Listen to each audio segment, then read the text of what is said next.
Hello everyone, आपका स्वागत है महेंद्र एसएससी पॉइंट में। और हम लोग अनुपात समानुपात पढ़ रहे थे। आज हमारा अनुपात समानुपात का 5वां सेशन है। ठीक है, तो चलिए स्टार्ट करते हैं। हमारा आज का सेशन है, तो हम लोग अनुपात समानुपात में 4 सेशन पढ़ चुके हैं। 5वें सेशन में या 5 क्वेश्चन है। क्वेश्चन देखिएगा। क्वेश्चन आप देखे होंगे तो इससे आपको लगने लगा होगा कि अरे ये तो सवाल लगाया हुआ है। फिर भी मैं आपको बताऊं, आप चीज़ों को बहुत अच्छे समझिए। देखिए क्वेश्चन फर्स्ट क्या कह रहा है। इस पहला सेशन का क्वेश्चन फर्स्ट कह रहा है कि दो संख्याओं का अनुपात 2:3 है और दोनों में 8 जोड़ देने पर 3:4 हो जाता है। संख्याओं का योग क्या होगा। देखिए अब ये सवाल लिख के आया, तो आपको यह समझना है कि इस सवाल से कितने सवाल बन सकते हैं। इस सवाल से यह भी सवाल बन सकता है कि दोनों में से बड़ी संख्या कौन होगी, दोनों में से छोटी संख्या कौन होगी, दोनों संख्याओं का अंतर क्या होगा, दोनों संख्याओं का योगफल क्या होगा, दोनों संख्याओं का गुणनफल क्या होगा, या एक संख्या दूसरी संख्या से कितनी बड़ी है। ये सारी बातें इस सवाल से क्लियर होती हैं। ठीक है, तो कोई कंफ्यूजन नहीं रखना। अगर हमें एक क्वेश्चन का कॉन्सेप्ट अच्छे से क्लियर है तो शायद इससे रिलेटेड 4-5 टाइप के सवाल हम आराम से लगा सकते हैं। तो ध्यान से देखिए, सवाल कहा कि दो संख्याओं का अनुपात दिया भैया। देखिए दो संख्याओं का अनुपात दिया है 2:3। हम इसको बटे में लिख सकते हैं। दो संख्याओं का अनुपात दिया है 2:3। हम इसको बटे में लिख सकते हैं ना, मैंने बताया था।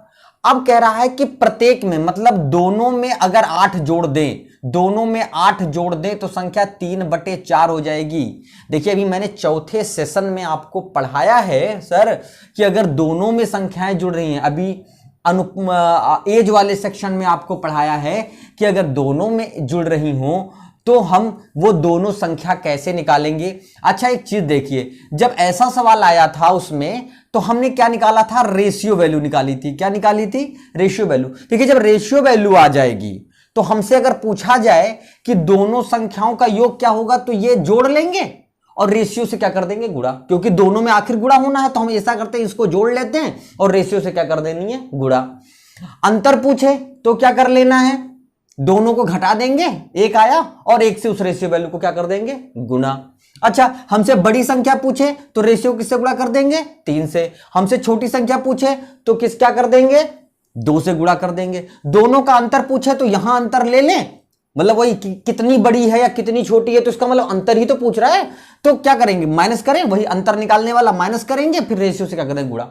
तो चीजें वही करनी है। तो हमें रेशियो वैल्यू कैसे निकालना है मैंने पिछले सेशन में आपको समझाया ही है। फिर भी मैं एक बार फिर से इस क्वेश्चन को क्लियर करता हूं, क्योंकि इससे ज्यादा क्वेश्चन होते आते हैं। क्या बताया था कि अगर दोनों में जोड़ने की बात कर, देखिए इसमें दोनों में जोड़ने की बात कर रहा है तो ध्यान देंगे, मैंने आपको एक चीज बताया था, 2 तरीके होते हैं।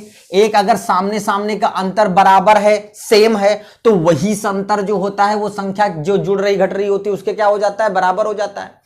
अगर डिफरेंस होता तो एक मैंने फार्मूलेशन आपको बताया होगा, है ना। तो हम दोनों बातों को डिस्कस करेंगे। जैसे देखिए, तो रेशियो कैसे निकालेंगे, रेशियो फैक्टर कैसे निकलेगा। आप देखिए यहां पे कितने का डिफरेंस आ रहा है, 1 का। यहां पे कितने का डिफरेंस आ रहा है, 1 का, है ना। तो इसका मतलब दोनों में बराबर का डिफरेंस है, तो यही 1 किसके बराबर हो जाएगा, 8 के। तो जब 1 बराबर 8 आ गया तो हमने बताया था जब संख्या अनुपात में लेते हैं तो हमें बस ये ध्यान, जब हम यक्स नहीं मानते हैं अनुपात के सेशन में, जैसे हम लोग यक्स मान के नहीं चल रहे हैं, तो ऐसे सेक्टर में हमें क्या निकालना है, केवल 1 निकालना है। तो मेरा 1 निकाल दिया, मेरा मतलब अनुपातिक मान आ गया। तो रेशियो वैल्यू कितनी आ गई, 8। 1 बराबर 8। तो हमसे पूछा दोनों संख्याओं का योग, तो 2 और 3 को जोड़ लिया। तो योग कैसे पता करेंगे, या तो आप एक एक करके दोनों में गुणा करिए तब जोड़िए, तो वो भी आपका सही है। जैसे 8 दूनी 16, 8 त्रिका 24 और 16 और 24 जोड़ देंगे कितना आ जाएगा आपका, 40। समझ में आई बात। ऐसा भी कर सकते हैं, या आप एक काम और कर सकते हैं, दोनों अनुपातों को जोड़े, कितना हो जाएगा, 3 और 2 5, और 5 को किससे गुणा कर देंगे, 8 से। 8 पंचे 40। तो बात एक ही आई। अंतर पूछता तो दोनों को घटा देते और फिर रेशियो से गुणा कर देते। या छोटी या बड़ी पूछता तो हम छोटी पूछता तो 2 में और बड़ी पूछता तो 3 में गुणा कर देते। तो देखिए कितना आसान है ये। और ऐसे इसी सवालों को कई तरीके से वो संबद्ध करता है। कहीं पे टॉफी बिस्किट रखेगा, कहीं लड़का लड़की रखेगा, कहीं पे स्कूल के 2 क्लासरूम की बात कर लेगा। देखिए क्वेश्चन के लिखने की अलग प्रक्रिया है, हमें बस समझना ये कि हमें डाटा दिया क्या है और डाटा कह क्या रहा है, ये बात खाली समझना है। भाई क्वेश्चन में कुछ भी लिख सकता है, उसको जो इच्छा आती है। यहां पे राम श्याम लिखा, वहां मोहन सोहन लिखेगा, सीता गीता लिख देगा। अब ये तो कोई कंफ्यूजन नहीं है सर, आपने तो राम श्याम बनाया था, उसमें मोहन सोहन बता दिया। तो ऐसे कंफ्यूजन नहीं होने चाहिए, ठीक है। अच्छा, ये तो मैंने सिंपल एक तरीका बताया आपसे कि अगर सेम सेम होते, अगर मान लीजिए सेम नहीं होते या है सेम, तो क्या दूसरा तरीका लगता है? मैंने बताया था सेकेंड स्टेप भी लगा सकते हैं। सेकेंड स्टेप कैसे लगेगा भैया? मैंने क्या बताया था कि जो संख्या दी होती है, रेशियो वैल्यू कैसे निकालते हैं? जो संख्या यम इंटू, याद होगा आपको पिछले सेशन में पढ़ाया था, यम मतलब जो गिनती दी होती है 8 को लास्ट वाले के डिफरेंस से कितना 1 से गुणा करते हैं और फिर क्रॉस मल्टीप्लाई करते हैं। 4 दूना 8 और 3 त्रिका 9 का डिफरेंस देखिए, अंतर डिफरेंस घटाओ, दो बात समझे, डिफरेंस अंतर। जब मैं कहूं अंतर तो वहां नेगेटिव बात नहीं समझ, हम चाहे 8 में से 9 घटाए 9 में से, लेकिन जब मैं कहूं घटाओ तब प्लस माइनस का ध्यान रखना जरूरी होगा। मैं डिफरेंस अगर बोल रहा हूं तो आप ये समझिए कि सर 8 में से 9 घटेगा तो पॉजिटिव कैसे आ रहा है? मैं डिफरेंस कह रहा हूं, डिफरेंस मतलब दोनों में अंतर कितने का, 1 का, ये ध्यान रखेंगे। इसलिए मैं साइन ऐसे बनाता हूं, तो 8/1 इज इक्वल टू कितना आ गया? 8। देखिए रेशियो वैल्यू आ गई नहीं 8, वही सेम चीज आ गई। बाकी तो काम वही करना है मुझे, बाकी तो वही कर लेना है ना जो दो करना है, जो अभी मैंने इस वाले में किया। तो हमें रेशियो वैल्यू दोनों तरीके से मिल जाएगी। समझ में आई आपको बात? तो ये हो गया हमारा आंसर, ठीक है। चलिए नोट कर लीजिए। नेक्स्ट सेकंड क्वेश्चन पे चलते हैं, ध्यान दीजिएगा। सेकंड क्वेश्चन क्या है, देखिए क्वेश्चन नंबरिंग शायद होती है नहीं होती, लेकिन जो सिस्टम से चल रहा है मैं उसको फर्स्ट सेकंड थर्ड बोलता रहता हूं, आपको इसमें ज्यादा परेशान होने की जो त्रुटियां हैं वो आपको दिखेंगी, है ना। सवाल के लगने में या मेथड में कोई त्रुटियां नहीं होंगी। हाँ यह है क्वेश्चन नंबरिंग में कभी कभी भगवान ने इंसान ही बनाया है तो गलतियां कभी मुंह से हो जाती हैं, है ना। तो इंसान है तो गलतियां होंगी ही, बट कोशिश ये रहती है कि सवालों में गलती ना हो, बाकी अपने पे तो बहुत सारी गलतियां हैं, ठीक है। सेकंड क्वेश्चन क्या कह रहा है कि 3 कक्षाओं के विद्यार्थियों की संख्या का अनुपात। अब देखिए 3 कक्षाएं हैं, कोई भी होंगी, 3 क्लास हैं, फर्स्ट सेकेंड थर्ड, हमने 3 क्लास ले लिया। इसका अनुपात कितना दिया है? 2:3:5। बात समझिएगा, ये 3 का अनुपात दिया हुआ है। कह रहा है प्रत्येक कक्षा में अगर 40-40 आ जाए, ध्यान समझिएगा, प्रत्येक में 40-40 आ जाए तो अनुपात कुछ और हो जाता है। ध्यान दीजिए क्या हो जाता है? 4:5:7। बात समझिएगा, 1 2 3। अच्छा देखिए अनुपात के जो सवाल लगते हैं उसमें साथ 2 का ही आता है, 1/2 3 ऐसा तो कहीं आता नहीं, 1/2/3 ऐसा तो करके आता नहीं। अगर ऐसे कुछ सवाल होते तो उसमें कुछ और होता, उसमें एक बड़ा सा बटा होता है, उसमें ऊपर नीचे जाने वाला होता है, वो दूसरा सिस्टम है। किसी में एक ही बटा होता है, A/B ही होती है, भिन्न का जो फ्रैक्शनल वैल्यू होती है ऐसे होता है। अब इसमें 3 लिखे हुए सर, तो हम उस तरह तो तरीका नहीं लगा सकते, तो क्या है कैसे है? तो टफ हो गया? नहीं, बहुत सिंपल है सर। आप देखिए इन्होंने कहा 3 क्लास हैं, तीनों का अनुपात दिया हुआ है, कह रहा प्रत्येक में 40-40 आए, प्रत्येक में क्या है 40-40 आए, तो अनुपात अब ये हो गया। हमें तो 2 ही से ही लगता है ना सवाल, तो हम 2 ही से ही लगाएंगे सर, हमें 2 ले लेंगे हम, कोई भी ये कोई भी, जैसे ऊपर फर्स्ट सेकंड ले तो नीचे भी फर्स्ट सेकंड ले, ऊपर सेकंड थर्ड ले तो नीचे, कोई दिक्कत नहीं होगी। हम कोई एक करके दिखाएंगे, आप कोई भी सेट लेकर के बनाइएगा, देखिएगा आंसर वही हूबहू आएगा और आपको कोई प्रॉब्लम नहीं होगी। तो मैं एक सेट ले लेता हूं, जैसे आपको ना रहे कि फर्स्ट सेकंड लिया मैंने, मैं ले लेता हूं फर्स्ट और थर्ड। तो मैंने लिखा 2:3, 2:5 और प्रत्येक में 40 जोड़ने पर क्या हो जाता है 4:7। ध्यान समझिए, यहां से मैंने 2 का सेट लिया, 1 1 3, हमें 2 का ही सेट ले सकते हैं सर।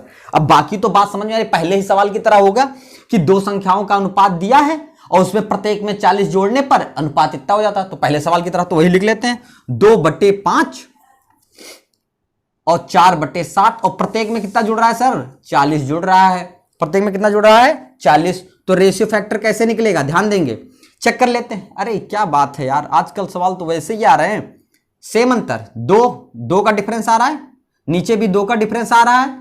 तो जब डिफरेंस सेम होता है तो क्या करते हैं, जो डिफरेंस होता है वही बराबर हो जाता है जो जुड़ या घट रहा हो। तो 2 बराबर 40 के तो 1 बराबर भैया 20 के, भाई 2 का डिफरेंस है ना, नियम एकदम कंफर्म है, 2 बराबर 40 के तो 1 बराबर 20 के, रेशियो वैल्यू निकल आई।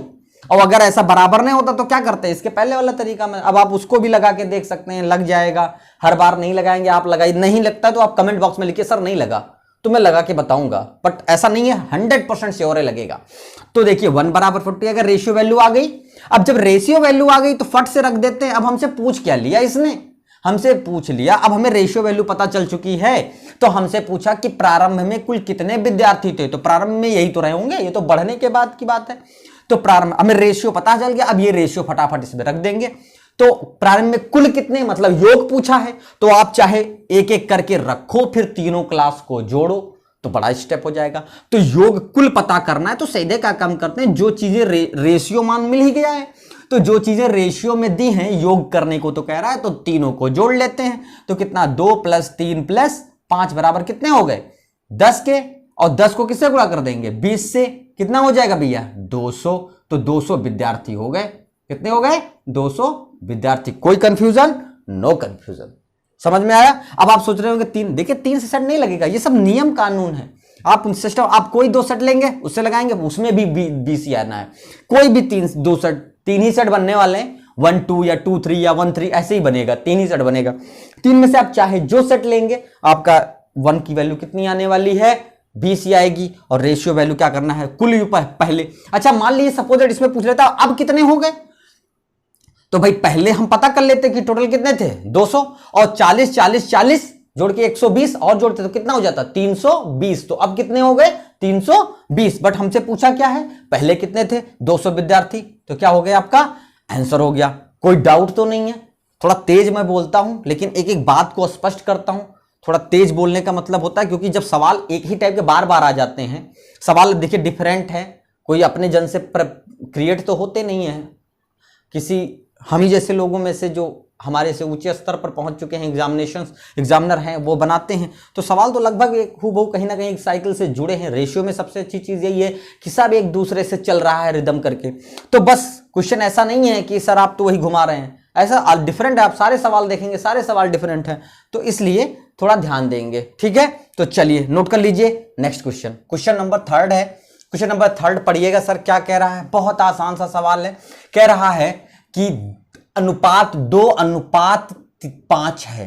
कह रहा है प्रत्येक में क्या जोड़ें कि 5:6 हो जाए, क्या जोड़ें, यह जानना चाहता है सर। मैं आपको एक बात और बताना चाहता हूं, सवाल ऐसे ही लिख के आ सकता है, हो सकता है ऐसा पूछते हैं कि प्रत्येक में क्या घटाएं, है ना। यहां प्लस की बात कर रहा है, हो सकता है माइनस की भी बात पूछ ले। मैं जो तरीका आपको बताऊंगा, जिस तरीके से लगना है, उसमें आपको इस चीज के लिए परेशान नहीं होना है सर कि प्लस के लिए क्या तरीका होगा, माइनस के लिए, दोनों के लिए सेम तरीका है। एक अनुपात दिया होगा, कह रहा है कि प्रत्येक अंश और हर में क्या जोड़ें या क्या घटाएं कि अनुपात ये हो जाए। देखिए जोड़ने घटाए ऐसा क्यों, क्योंकि जोड़ने और घटाने के परिप्रेक्ष्य में जो नंबर्स के साथ होना होता है वो बाद की संख्या पर हो जाता है, ठीक है। इसका फैक्टर यहां पे दिख जाता है, चाहे वो जुड़े चाहे वो घटे। अगर जुड़ा होगा तो रेशियो वैल्यू कुछ और होगी, घटा होगा तो रेशियो, क्योंकि यहां पे परिवर्तन हो चुका होता है, इसलिए नियम हूबहू वही होंगे, चाहे वो प्लस के लिए कहा जाए चाहे वो माइनस के लिए कहा जाए। तो ध्यान दीजिए, कह रहा है 2/5 में प्रत्येक में क्या जोड़े, प्रत्येक की 5/6 हो जाए। अगर यह भी पूछ लेता कि प्रत्येक में क्या घटाएं कि 5/6 हो जाए, तो कोई दर्द नहीं है। ध्यान से समझिएगा हमें करना क्या है, आप देखेंगे तो आपको लगेगा। आप बस क्या काम करिए, क्रॉस गुणा कर लीजिए सर, 6 दूनी 12 और 5 25, दोनों का डिफरेंस ले लिया, क्रॉस गुणा करके मैंने क्या कर लिया, डिफरेंस, और लास्ट वाले का जो अंतर होता है उससे क्या कर देते हैं, भाग कर देते हैं। तो मैंने लास्ट वाले अंतर से भाग कर दिया। लास्ट में कितने का अंतर है सर, 1 का, तो 1 से भाग कर दिए। 12 में से 25 क्या नाम है, 6 दूनी 12 5 25, कितना अंतर आया भैया, 13/1 बराबर 13। ऐसा ध्यान से समझ में आ जाइए। अब आप रख करके चेक करके देख भी लीजिए, कोई दिक्कत नहीं है। फिर से एक बार बोलूं, जब कोई अनुपात दिया हो और आपसे पूछे उसमें अंश और हर में क्या जोड़ दें या क्या घटा दें कि अनुपात ये हो जाए, तो वो क्या जोड़ने वाला, वो यम की वैल्यू कैसे पता चलेगी, वो एम कैसे पता चलेगा, वो यम क्या करेंगे, दोनों को भिन्न में लिखेंगे। क्रॉस मल्टीप्लाई का डिफरेंस लेते ही थे, आपको तरीका बताया है, हम क्रॉस मल्टीप्लाई कर लेंगे। 6 दूना 12 5 25, और फिर क्रॉस मल्टीप्लाई करके इसको हम माइनस कर ले, डिफरेंस निकाल लेंगे, डिफरेंस हो जाएगा 13, और फिर नीचे क्या करेंगे, लास्ट वाले के अंतर से क्या कर देते हैं, भाग कर देते हैं। तो लास्ट वाले के अंतर से भाग कर दिया, कितना है अंतर, 1, तो भाग कर दिया तो कितना आ गया, 13। ठीक है, कोई दिक्कत तो नहीं, देख लीजिए। प्लस और माइनस जोड़ने और घटाने दोनों के लिए यही नियम लगेगा, किसी प्रकार का कोई परिवर्तन नहीं होगा, चाहे वो प्लस की बात करे चाहे वो माइनस की बात करे। ठीक है, नोट कर लीजिए। नेक्स्ट क्वेश्चन, क्वेश्चन नंबर 4 पे चलते हैं। बहुत ध्यान से देखिएगा सवाल को, बहुत ध्यान से देखिए, ध्यान से देख लीजिए सवाल को। बहुत क्यूट सा सवाल है, बहुत प्यारा सा, स्वीट। ये सवाल एक्चुअली क्या है ना, अभी आपको मैं 2 सवाल बताऊंगा, 5 क्वेश्चन 6 क्वेश्चन का मेरा शुरुआत से सेट रहा है। इसके बाद एक क्वेश्चन और बताऊंगा, दोनों क्वेश्चन में बस थोड़ा सा डिफरेंस होगा, जिसको मैं एक ही क्वेश्चन में क्लियर करूंगा। देखिए जो ये सवाल है सर, इस सवाल में दो तरीके के आते हैं और दोनों आपस में सेम टाइप के ही होते हैं, और हमें बस एक लॉजिक समझना है, बस तुरंत क्वेश्चन सॉल्व। देखिए सवाल पढ़ क्या रहा है, कह रहा है किसी थैले में 90 रुपए के 25 पैसे, 50 पैसे, 25 पैसे और 10 पैसे के सिक्के के रूप में रखे हुए हैं। अब देखिए जो लिखा है कि 50 पैसे, 25 पैसे, 10 पैसे, ये कोई भी रूप दे सकता है, 1 रुपया, 2 रुपया, 3 रुपया, 5 रुपया, 1 रुपया, 2 रुपया, किसी भी रूप में रख सकता है। लेकिन हमें टोटल में क्या रखा है, टोटल क्या दिया हुआ है, 90 रुपया। ध्यान रखेंगे, ये 90 रुपए को हम विशेष ध्यान देंगे, 90 रुपए को विशेष ध्यान देंगे, ध्यान रखिएगा। क्योंकि 2 चीजें तो एकदम हूबहू कॉमन आने वाली हैं कि 25 पैसे, ये सिक्कों का अनुपात, 2 चीजें आपको हर सवाल में दिया रहेगा। सिक्के दिए रहेंगे कि कितने टाइप के सिक्के हैं, मतलब 25 पैसे वाले, 50 पैसे वाले, या 1 रुपया, 5 रुपया ऐसे वाले, तो ऐसे सवाल लिखे रहेंगे। और आपको एक अनुपात दिया, ये 2 चीजें कॉमन है। बस ये डाटा हमें ध्यान देना है कि ये चीज क्या, जो एक टोटल में दिया होगा वो क्या दिया है। जैसे यहां पे क्या दिया है, 90 रुपया। अब इसमें एक चीज और ध्यान देना, हमें क्या है, 50 पैसा, 25 पैसा और 10 पैसा, ये 3 चीजें हमें दे रखी हैं। आप बात ध्यान से समझिएगा, थोड़ा सा स्पेस छोड़कर लिखिएगा, ध्यान हमेशा थोड़ा सा। अब कहा इन सिक्कों का भैया 50 पैसा, 25 पैसा और 10 पैसे के सिक्कों का अनुपात दिया रहेगा 2, 3 और 5। ध्यान दीजिएगा, बात को ध्यान से समझिएगा। देखिए मैं कैसे लिख रहा हूं, ध्यान से समझिएगा, कुछ करना नहीं है। हमें महत्वपूर्ण चीज ये है, ये दोनों चीज आपको 2 टाइप के सवाल आएंगे, मैं पहले क्लियर कर चुका हूं। 2 टाइप के सवाल आएंगे, दोनों में ऐसे सिक्के या दिए होंगे या रुपए में ऐसे फंडामेंटल में दिया होगा, और नीचे एक अनुपात दिया, ये दोनों में कॉमन रहेगा। बस ये चीज बदलेगी, एक जगह एक टाइप के क्वेश्चन में ये रुपया लिख कर आता है कि कुल कितना रुपया है, और एक जगह कुल सिक्का कितना है ये लिख कर आता है। भैया बात समझे आप, 2 तरह की चीज लिख कर आएंगे। तो हम करने वाले क्या हैं, जब हमें ये रुपए के रूप में दिया हो, क्या दिया है, रुपए में, तो जो इतना डाटा है इस सबको हम 1 रुपए में क्या होगा, 1 रुपए के फैक्टर में, क्योंकि ये रुपए में दिया है ना, तो इन सबको रुपए में चेंज कर लेंगे। किसमें चेंज कर लेंगे, रुपए में। अगर सिक्के में होता तो हम क्या कर लेते, पैसे को 1 रुपए में ये कितने सिक्के हो सकते हैं इसमें चेंज कर लेंगे। बस 2 तरह के सवाल, बस दिमाग लगाइएगा। हमें क्या दे रखा है, 90 रुपया, तो हम देखिए इसको किसमें, अगर रुपया दिया तो किसको चेंज करें, रुपए। तो 50 पैसे में कितना रुपया होता है, आधा रुपया। 50 पैसे को क्या कहते हैं, आधा रुपया, अठन्नी, आधा रुपया, 1/2 आधा रुपया। ये कैसे होता है, 1/4 रुपया, और ये कितना होता है, 1/10 रुपया। अब आप कुछ लोग कंफ्यूज हो रहे हैं कि ये सब कैसे हो गया। देखिए 50 पैसे को रुपए में बदलने के लिए क्या करते हैं हमेशा, क्योंकि 1 रुपए में कई पैसे होते हैं, 100 पैसे, तो बस 100 से अगर भाग दे देंगे तो हमें वो रुपए में कन्वर्ट कर देगा। तो हमने 50 पैसे को 100 से भाग दिया तो कितना आ गया, 1/2, और ये रुपए में कन्वर्ट हो गया। देखिए अगर रुपया दिया होगा तो रुपए में कन्वर्ट कर लेते। सपोज कर लीजिए अगर यहां सिक्का दिया होता तब क्या करते, तो 1 रुपए में 50 पैसे कितने सिक्के होते हैं, 2। 1 रुपए में 25 पैसे कितने सिक्के होते हैं, 4। और 1 रुपए में 10 पैसे कितने सिक्के होते हैं, 10। तो ये करना है। अगर टोटल रुपया दिया है तो ये जो वैल्यू दी होगी इसको रुपए में कन्वर्ट करेंगे। अगर ये अगर ये रुपए में होता तब तो और कोई दिक्कत नहीं, अगर रुपए में है तब तो दिक्कत ही नहीं। लेकिन ये पैसे में दिया है भैया, अगर यही 1 रुपया, 2 रुपया, 5 रुपया लिखा होता तब तो बदलना ही नहीं था, तब तो और आसान था। लेकिन अगर पैसे में है तो इसको किस में कन्वर्ट कर लिया मैंने, रुपए में। अब बस फट से आधा को 2 से गुणा करो, कितना हो जाएगा भैया, आधा को आप 2 से गुणा करोगे कितना हो जाएगा, 1/4 को 3 से गुणा कर लो और 1/10 को 5 से गुणा कर लो। ध्यान से समझिएगा, कुछ करना नहीं है। 2 2 कट गया, ये तो कटेगा नहीं, 5 दूनी 10 कट गया। देखिए यहां बचा 1 प्लस 3/4 प्लस 1/2। बस इसको जोड़कर जो ये संख्या मैंने लिखा है इसी के क्या कर लेने हैं, बराबर और 1 बराबर निकाल लेना, क्योंकि अनुपात है तो 1 निकाल लेना। तो बस जोड़ दिया भैया, जोड़ा कितना आ जाएगा, एलसीएम 4 हो जाएगा। तो 4 प्लस 3 प्लस 2। ध्यान देंगे, मैं एक बार इस बात को क्लियर करूं, कई लोगों को, छोटे हमारे जो ऐसे मित्र हैं जिनको शायद कभी कभी ये नहीं समझ में आता कि कैसे हुआ, तो मैं आपको क्लियर कर दूं कि जब भिन्न की बात हो तो नीचे की गिनतियों का निकाल लेते हैं लाशा। मैंने यहां इसके नीचे 1 है ना, ये बात समझने वाली बात है, इसके नीचे 1 है, तो हम क्या कर लेंगे कि लाशा निकाले तो कितना हो गया 4। अब हर को देखते हैं कि हर क्या 4 कितनी बार, 1 चौके 4, तो जितने मर्तबा यहां जाएगा उतने मर्तबा को ऊपर गुणा कर लेते। तो 1 चौके गया तो 4 एकम 4, 4 एकम गया, देखिए 1 मर्तबा गया तो ऊपर 1 से गुणा कर लेंगे, 3 एकम 3, 2 दूना गया, 2 मर्तबा गया तो 2 एकम 2, बस ये कर लेना, बाकी जोड़ देना है।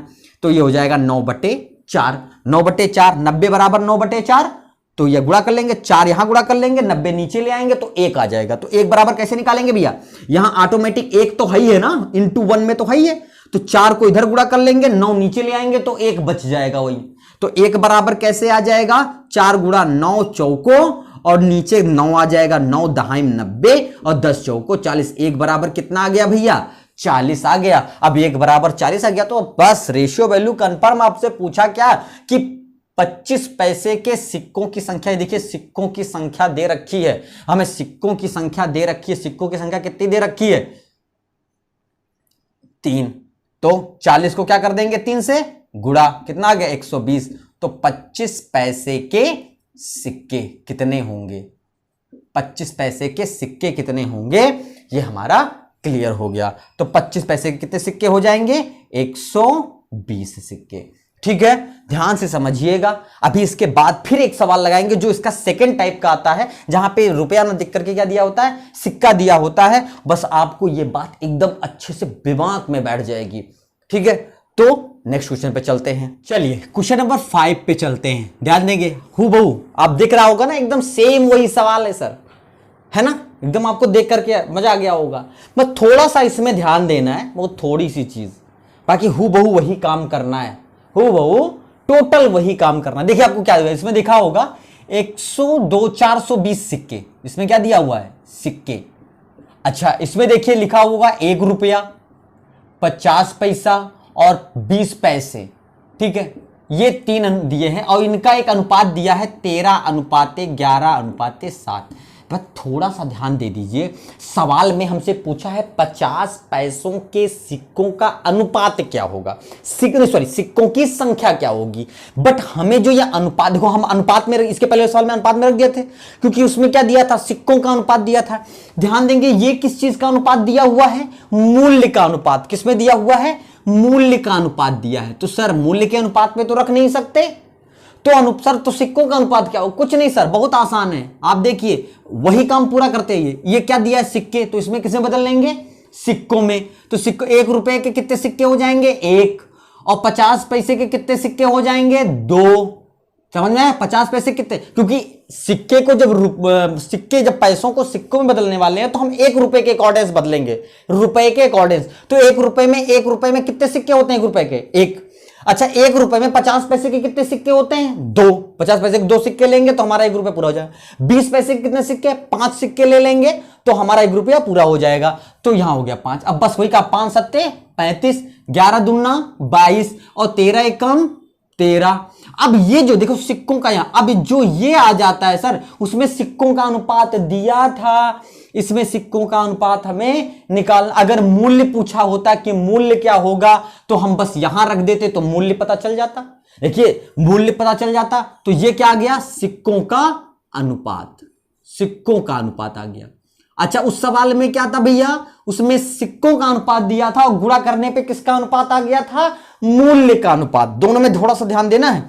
उसमें मूल्य का अनुपात दिया था, सिक्के का उसमें मूल्य का अनुपात दिया है और सिक्के का अनुपात आ गया, ये सिक्के का अनुपात आ गया। उसमें सिक्कों का अनुपात दिया था, मूल्य का अनुपात आया था, तभी हम ये मूल्य आ गया था, तभी तो हम मूल्य के बराबर कर दिए थे। तो ये किसका अनुपात है? सिक्कों का अनुपात, तभी तो हम सिक्के के बराबर कर सकते हैं, क्योंकि सिक्के को ही तो सिक्के के बराबर करेंगे, मूल्य को तो कर नहीं सकते।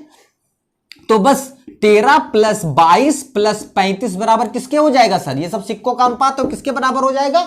420 के। जोड़ देंगे सर तो 70 बराबर कितना हो जाएगा? 420 के। तो एक बराबर 420 बटे 70 के, 0 0 6 सत्ते 42, 1 बराबर कितना आ गया? 6। अब हमें एक बराबर अनुपात आ गया, तो हमें एक पता चल गया। अब हमें क्या पता करना है? 50 पैसे के सिक्कों की संख्या पता करनी है। तो 50 पैसे के सिक्कों की संख्या कितनी है? 22 है। कितनी है?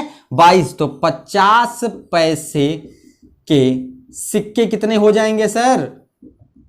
22 गुणे 6 बराबर 132 सिक्के। देखिए दोनों सवालों में एक बात की बड़ी बारीकी से ध्यान रखना है, बाकी देख रहे होंगे कुछ भी नहीं है, सवाल बहुत आसान है। आपको ये दो डाटा देगा, एक अनुपात दे देगा और एक सिक्के के लिखे रहेंगे। बस ध्यान ये देना है सर कि हमें एक्चुअल में टोटल क्या दिया है। अगर सिक्का दिया है तो जो ये वैल्यू लिखी होगी इसको सिक्के में कन्वर्ट कर लेंगे, अगर रुपया दिया होगा तो इसको रुपए में कन्वर्ट कर लेंगे। दोनों सवालों में इस बात को मैंने स्पष्ट करके बता दिया। अब क्या करना, जो अनुपात दिया रहेगा उससे गुणा कर लेंगे। तो एक तो ये अनुपात था, जो गुणा करने पाए ये भी अनुपात है। अब कंफर्म ये रखना है, ये देखिए ये मूल्य का अनुपात था, तो आ क्या गया? सिक्के का अनुपात। और जब सिक्के का, अच्छा ये भी कंफ्यूजन नहीं होगा, क्यों? क्योंकि अगर आपको मूल्य का अनुपात दिया है और गुणा करेंगे तो सिक्के का अनुपात आएगा और इसी अनुपात से इसके बराबर करना होगा। ठीक है, तो कोई कंफ्यूजन नहीं है। अब हमसे अगर मूल्य पूछा होता कि भैया 50 पैसे के सिक्कों का कुल कितना मूल्य है, तो इसी अनुपात को किससे गुणा कर देते? 11 से। तो हमारा क्या आ जाता? टोटल कितना रुपया है ये पता चले। तो मूल्य के अनुपात में गुणा करेंगे तो उसकी कीमत पता चल जाएगी, सिक्कों में गुणा कर देंगे तो सिक्के कितने कितने हैं ये कंफर्म हो जाएंगे। हूबहू उसी भी सवाल में भी यही है, बस उसमें क्या था? सिक्के की संख्या दी हुई थी, मूल्य का अनुपात निकला था और इसमें मूल्य, क्योंकि हमें जो दिया होगा हमें उसके रेशियो में निकालना है। यहां सिक्का दिया है तो हमें सिक्के का रेशियो निकालना पड़ा, उसमें मूल्य दिया था तो सिक्कों का अनुपात दिया था, तो हम किसका अनुपात निकाले थे? मूल्य का अनुपात निकाले थे। तो कोई कंफ्यूजन नहीं होना चाहिए, बहुत सिंपल सा फैक्ट है। अगर आपको नहीं समझ में आता है तो प्लीज आप इसको बिल्कुल एक बार लिखिएगा, सर नहीं फिर से आप इसको डिफाइन करिए। अदरवाइज दोनों वीडियो को एक बार बैक करके आराम से समझ करके देखेंगे तो एकदम दिमाग में बैठ जाएगा और शायद फिर कभी नहीं भूलेगा। तो इसका आंसर आ गया 132। और इसी दो तरीके के केवल सवाल आते हैं, इसके अलावा तीसरे टाइप का सवाल इस सेक्शन पे नहीं आता। ठीक है, तो बस ये हो गया 132 आंसर। आज के लिए बस इतना ही। कोई समस्या हो तो प्लीज हमसे बताएं जरूर। अगर आपको अच्छा लग रहा हो और आपको लगता है कि वाकई ये बेस्ट क्लास है तो आप अपने उन फ्रेंडों तक जरूर पहुंचाएं जहां तक जो इस क्लास तक नहीं पहुंच पा रहे या उनको वो असुविधाएं हैं जो क्या नाम है इस कोरोना महामारी की वजह से नहीं मिल पा रही हैं, तो उन्हें बता दें और वो भी सब्सक्राइब कर लें ताकि उनको हर डे जो भी वीडियो मिलते रहते हैं वो नोटिफिकेशन मिलता रहे। ठीक है, तो बस आज के लिए इतना ही। जय हिंद, जय भारत।